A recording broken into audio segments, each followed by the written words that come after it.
আসসালামু আলাইকুম, welcome to my channel multiple cooking creator.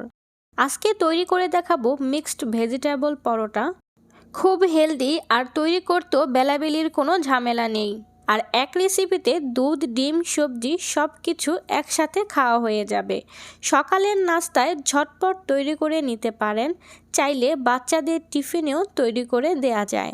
চলুন দেখে নেওয়া যাক মিক্সড ভেজিটেবল পরোটার প্রস্তুত প্রণালী। প্রথমেই একটা মিক্সিং বলে নিয়ে নিচ্ছি রুম টেম্পারেচারে থাকা 2টা ডিম। এরপর ডিমটাকে খুব ভালোভাবে ফেটিয়ে নেব, যাতে সাদা আর কুসুম অংশ খুব ভালোভাবে মিশে যায়। ডিমটা ফোম করার কোনো প্রয়োজন নেই, ভালো মতো মিশিয়ে নিলেই হয়ে যাবে। ডিমটা মিশিয়ে নেওয়া হয়ে গেছে। এবার এর মধ্যে অ্যাড করে দেব 2 টেবিল চামচ পরিমাণ রান্নার তেল। এরপর অ্যাড করে দিচ্ছি 1 চামচ পরিমাণ চিনি। চেষ্টা করবেন চিনিটা দিতে, এতে করে পরোটাটা খেতে ভালো লাগে। এরপর দিয়ে দিচ্ছি 1 চামচ পরিমাণ লবণ। এরপর অ্যাড করে দিচ্ছি 1 কাপ পরিমাণ কুসুম গরম দুধ। এরপর দিয়ে দেব 1 কাপ পরিমাণ কুসুম গরম পানি। সবশেষে অ্যাড করে দিচ্ছি 1 চামচ পরিমাণ ইস্ট। এই ইস্ট দেওয়ার কারণে পরোটাটা খুব সফট আর ফ্লাফি হয়। এবার সব কিছু খুব ভালোভাবে একসাথে মিশিয়ে নেব। দুধ আর পানি যাতে খুব বেশি গরম না হয় সেদিকে খেয়াল রাখতে হবে, তা না হলে কিন্তু ডিমটা জমাট বেঁধে যেতে পারে। সব কিছু মিশিয়ে নেওয়া হয়ে গেলে এবার এর মধ্যে অ্যাড করে দেব 2 কাপ পরিমাণ ময়দা। আপনারা চাইলে এখানে ময়দার পরিবর্তে প্যাকেটের আটাটাও ব্যবহার করতে পারেন। আবারও একটা স্প্যাচুলা দিয়ে লিকুইডের সাথে ময়দাটা খুব ভালোভাবে একসাথে মিশিয়ে নিচ্ছি। ভালো করে মেশাতে হবে যাতে ময়দার মধ্যে কোনো গুটি গুটি বা লাম্পস থেকে না যায়। আমার ময়দাটা মেখে নেওয়া হয়ে গেছে। খুব স্মুথ একটা ব্যাটার তৈরি হয়েছে।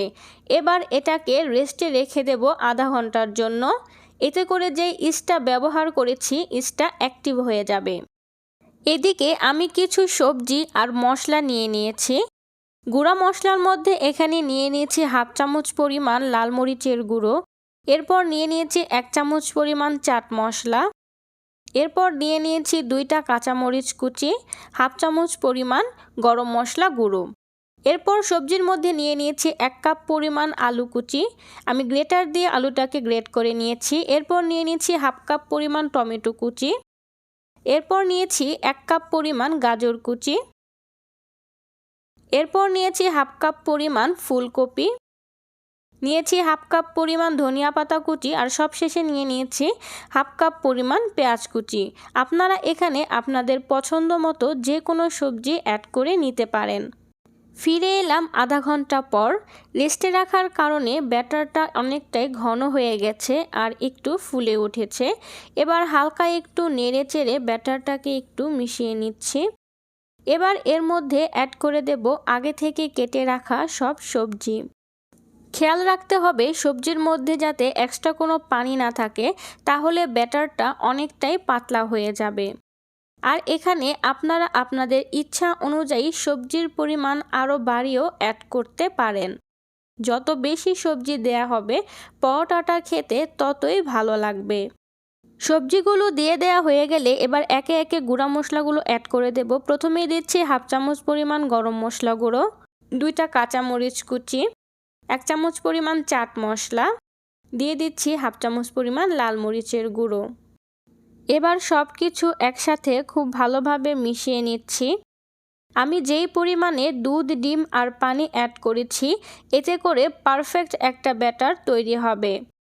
চেষ্টা করবেন দুধ ব্যবহার করতে। চাইলে শুধু পানি আর ডিম দিয়েও ব্যাটারটা তৈরি করা যায়, সেক্ষেত্রে পারফেক্ট রেজাল্ট পাবেন না। আমার মিশ্রণটা খুব ভালোভাবে মেখে নেওয়া হয়ে গেছে। এবার পরোটাগুলো তৈরি করার পালা। এর জন্য চুলায় একটা প্যান বসিয়ে গরম করে নিয়েছি। এবার প্যানের মধ্যে হালকা তেল ব্রাশ করে নেব। এতে করে পরোটাটা প্যানের সাথে লেগে আসবে না, ভেজে নিতে সুবিধা হবে। এরপর দিয়ে দিচ্ছি পরোটার ব্যাটার। আমি ডালের চামচ দিয়ে 3 চামচ পরিমাণ ব্যাটার এখানে নিয়ে নেব। ব্যাটারটা দেয়া হয়ে গেলে এবার একটা স্প্যাচুলা দিয়ে আমি চারদিকে একটু ছড়িয়ে দিচ্ছি।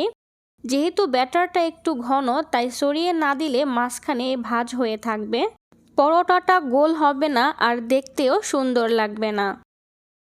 এরপর একটা ঢাকনা দিয়ে ঢেকে দেব 2 মিনিটের জন্য।